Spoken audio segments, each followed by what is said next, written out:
अ very good morning students. हम लोग बात कर रहे हैं क्लास 12th में इंफॉर्मेटिक प्रैक्टिसेस में chapter number 2 data handling using panda के बारे में।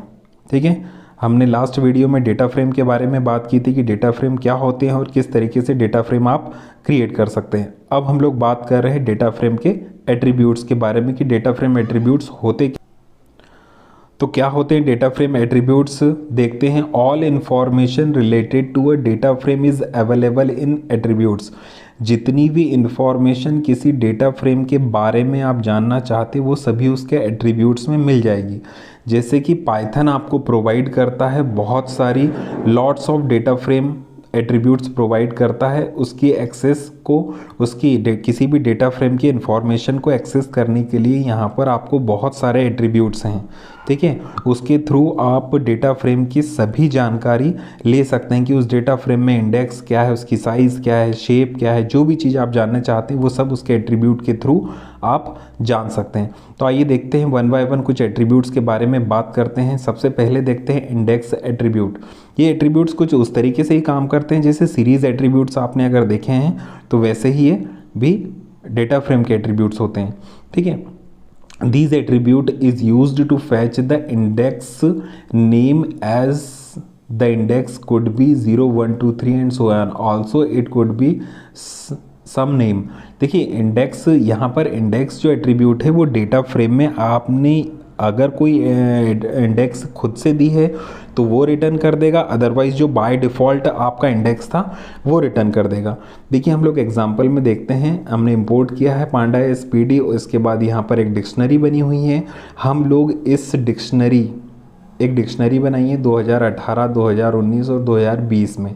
ठीक है, और ये एक ही बार मैंने बना दी है और इसी पर मैं सारे एग्जाम्पल आपको बताऊँगा। ठीक है, और इस डिक्शनरी के थ्रू हमने ये डेटा फ्रेम बना ली है। ठीक है, आपका टेबल या आपकी डेटा फ्रेम कुछ इस तरीके से बनी होगी। ठीक है, यहाँ पर इंडेक्स जो आ गई है मैथ्स और साइंस का आ गया होगा। ठीक है, पहला मैथ्स हो जाएगा, दूसरा साइंस हो जाएगा, यहाँ 2018 आ जाएगा, 2019 आ जाएगा और 2020 आ जाएगा। और इनमें यहाँ पर मैथ्स और साइंस के 2 डेटा मिल जाएंगे आपको। ठीक है, जब आप ये जो डेटा है आपका एक बार बन गया है। अब इसमें आप लोग ने प्रिंट क्या किया है, प्रिंट किया है df.index। मतलब df से आप उस डेटा फ्रेम से आप क्या जानना चाहते हैं, इस df से आप क्या जानना चाहते हैं उसकी इंडेक्स। तो यहाँ पर देखिए मैथ्स और साइंस रिटर्न हो गया क्योंकि इंडेक्स हमने क्या दिया था, मैथ्स और साइंस। तो df के इंडेक्स के बारे में हमें यहाँ पर पता चल गया। ओके, आगे हम लोग दूसरे डेटा फ्रेम के दूसरे इंडेक्स के बारे में बात कर रहे हैं, वो है कॉलम। ठीक है, these attribute is use to fetch the column names. जो भी कॉलम नेम होगा डेटा फ्रेम में, जो भी कॉलम बने हुए हैं उनके जो भी नाम होंगे उनको रिटर्न करेगा। As case should be given names as. हमारे केस में जो हमने क्या दिया था 2018, 2019 और 2020। देखिए ये मैं बार बार नहीं बताऊंगा, है ना। ये एक बार हमने इंपोर्ट कर दिया, डिक्शनरी बना दी, डेटा फ्रेम बना दिया, और जो हमने df के साथ डॉट लगा करके कॉलम यूज़ किया है, कॉलम एट्रीब्यूट का हमने यूज़ किया है। ठीक है, df डॉट कॉलम। जैसे ही हमने df डॉट कॉलम यूज़ किया है, इसको प्रिंट किया है, तो देखिए हमारा आउटपुट क्या आ रहा है। ये देखिए इंडेक्स हमें ये मिल गया है। ये क्या, कॉलम नेम 1 2 3 तीनों कॉलम के नाम मिल गए। अगला जो एट्रीब्यूट है हमारा है वो एक्सिस है। This attribute is use to fetch both means दोनों, row and column. Fetch both index and column names. Index के साथ और इंडेक्स और कॉलम। ठीक है, मीन्स कुल मिला के है कि रो और कॉलम, ये जो हमारी रो बनी हुई है और इधर पर जो कॉलम बने, दोनों का डेटा अगर हमें चाहिए तो हमें यहाँ पर मिल जाएंगे। ठीक है, जैसे df डॉट एक्सिस किया हमने तो यहाँ पर हमारे पास इंडेक्स भी आ गए और यहाँ पर कॉलम की डिटेल भी आ गई। इससे हमें ये पता चल गया है कि कौन कौन से इंडेक्स हैं वहाँ पर और कौन कौन से कॉलम के नाम हैं हमारे पास। ठीक है, आगे जो अगला जो एट्रीब्यूट्स है डेटा फ्रेम का वो है डी टाइप्स मतलब data type. These attribute is used to fetch the data types value of the items in the data frame। Data frame में किस तरीके का डेटा सेव है उसको रिटर्न करता है। Size, these attribute is used to fetch the size of data frame। Data frame का क्या साइज है, which is the product of the number of rows and column। Size क्या होता है, कितनी रो हैं और कितने कॉलम हैं, उनका प्रोडक्ट जो हमें रिटर्न करता है। इसका एग्जांपल हम एक साथ देख लेंगे। Shape, these attribute is also gives you the size, it is also mentioned in the shape। The number of rose and number of columns, कितने नंबर ऑफ रोज हैं और कितने नंबर ऑफ कॉलम्स हैं। शेप कुछ इस तरीके से रिटर्न करता है कितने रो हैं और कितने कॉलम हैं, ठीक है। और जो साइज़ है इनका मल्टीप्लाई करने के बाद रिटर्न करता है। डेटा टाइप क्या बताता है, किस तरीके का डेटा सेव है। इन सभी का एग्जाम्पल में, चारों का एग्जाम्पल तीसरा है ndim. These attribute is used to fetch the dimension of the given data frame. आपके पास जो डेटा फ्रेम है उसका क्या डायमेंशन है, 1D है, 2D है या 3D है, वो रिटर्न करता है।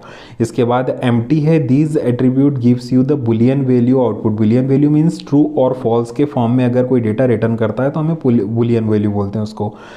मतलब कि आपका डेटा फ्रेम एम्प्टी है या उसमें कुछ ना कुछ है। अगर एम्प्टी है तो ट्रू रिटर्न करेगा और अगर उसमें कोई ना कोई डेटा है तो फॉल्स रिटर्न कर देगा। इसके बाद होता है count. These attribute give the count of the items in the data frame। Data frame में आपके पास कितने आइटम हैं वो काउंट करके आपको रिटर्न करता है। By default it gives the count of the rows. By default क्या काउंट करता है, वो रो काउंट करता है कि कितनी रो है, उससे आपको डेटा फ्रेम में कितने डेटा है वो पता चल जाता है। हम लोग एक एग्जांपल देख लेते हैं, उसी में आपको ये सारी चीज़ें मिल जाएगी, 4-5 चीज़ें। ये देखिए यहाँ पर हमारा वही डेटा फ्रेम बना हुआ है मैथ साइंस का 2018-19 वाला, ठीक है। ये इसकी रो कॉलम हो गए 1 2 3, ठीक है। और इसके इंडेक्स में हमने मैथ्स और साइंस दे दिया था, ठीक है। अगर आपको क्लियरली समझ में नहीं आ रहा है तो मैं चाहूँ तो आपको एक बार ऐसे बता देता हूँ कि आपका वो डेटा फ्रेम कुछ इस तरीके से बना हुआ होगा, ठीक है। यहाँ पर आपका दिया होगा मैथ्स, ठीक है, और यहाँ पर दिया होगा साइंस, यहाँ पर 2018, यहाँ पर 19 और यहाँ पर 20, ठीक है। और यहाँ पर वो सारे डेटा हैं, ठीक है, इस तरीके से। अब देखिए इसमें रो कितनी है, 1 2 रो है और 3 कॉलम्स है। मतलब अगर हम साइज़ की बात करें तो 3 2 6, इसका साइज़ 6 होना चाहिए। और शेप की बात करें तो 2,3 का शेप है। डायमेंशंस की बात करें तो 2 डायमेंशंस हैं। और डेटा टाइप इसमें जनरली देखिए 85 73 इस तरीके का डेटा है, तो ये जनरली int 64 होगा। अब देखिए हमने ये सभी एक साथ यहाँ पर प्रिंट करवाए हैं, तो इनके सभी के आउटपुट देखिए क्या आए होंगे। देखिए एम्प्टी है क्या, df.empty आउटपुट देखिए आया। Data types of data frame, सभी के डेटा टाइप्स बता दिए, 2018 में के भी बता दिए, 19 के और 20 के, सभी में क्या है int 64 है। साइज़ क्या है 6 का है, मैंने अभी बताया था, 3 2 6, 2 रो है और 3 कॉलम है, इसलिए डायमेंशन 2 मतलब 2D। एम्प्टी था क्या, नहीं है, इसमें कुछ ना कुछ फील है इसलिए फॉल्स आ गया। और उसके बाद काउंट कि कितना है, इसमें भी 2 रो है, इसमें भी 2 रो है और इसमें भी 2 रो है, ये तो काउंट करके आपको रिटर्न कर दिया, ठीक है। इसके बाद जो अगला एक एट्रीब्यूट है आपके पास है वो टी बोलते हैं उसको, जनरली ट्रांसपोज बोलते हैं।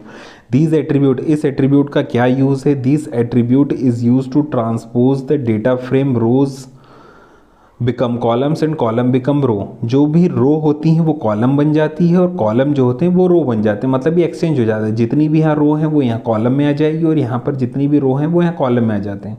रो को कॉलम में कन्वर्ट कर देता है और कॉलम को रो में कन्वर्ट कर देता है। तो हमारा टेबल अभी वही वाला है, ये डेटा फ्रेम मैथ साइंस वाला है। इसका आउटपुट मैं आपको दिखाता हूँ, फिर आपको समझ में आएगा। देखिए जनरली जो था हमारा डेटा फ्रेम कुछ इस तरीके से बना है, ठीक है।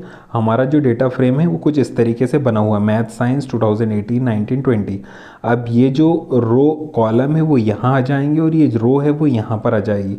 कब करेंगे, जब df.t करेंगे, मतलब df पर आपने ट्रांसपोज अप्लाई कर दिया। तो देखिए आफ्टर ट्रांसपोज कुछ इस तरीके से रिजल्ट आपको दिखाई दे रहा है। मैथ साइंस यहाँ पर आ गए और कॉलम्स आपके यहाँ रो बन गए और डेटा भी आपका वही रहेगा, है ना, आगे पीछे हो जाएगा लेकिन डेटा आपका सेम रहेगा। इसको बोलते हैं हम लोग ट्रांसपोज, ये एट्रीब्यूट है, ठीक है। इस तरीके से इस वीडियो में हमने बात की है एट्रीब्यूट्स ऑफ डेटा फ्रेम के बारे में। आगे हम लोग कुछ और बात करेंगे, कुछ टॉपिक्स कॉलम और रो के साथ डील करेंगे, एडिशन सब्सट्रैक्शन मल्टीप्लिकेशन के बारे में बात करेंगे। आप लोग इसको प्रैक्टिकली ज़रूर करके देखिए। एनाकोंडा आपने इंस्टॉल कर लिया होगा, आप इस चीज़ों को बार बार चला करके देखिए, एक बार में नहीं बनेगा, एरर आ जाएगी, फिर से ट्राई कीजिए। अगर कोई प्रॉब्लम आ रही है तो मुझे कमेंट करके ज़रूर बताइए, मैं उसका सॉल्यूशन आप तक ज़रूर पहुंचा दूंगा। आप लोग अगर हमारे चैनल पर नए हैं तो चैनल को सब्सक्राइब कर दीजिए, घंटे के आइकॉन को प्रेस कर दीजिए ताकि आने वाली वीडियो के नोटिफिकेशंस आप तक पहुंच जाए। अपने दोस्तों के साथ इस वीडियो को ज़रूर शेयर करें, पढ़ाई में उनकी भी मदद करें। ओके, थैंक यू स्टूडेंट्स, मिलते हैं अगले वीडियो में।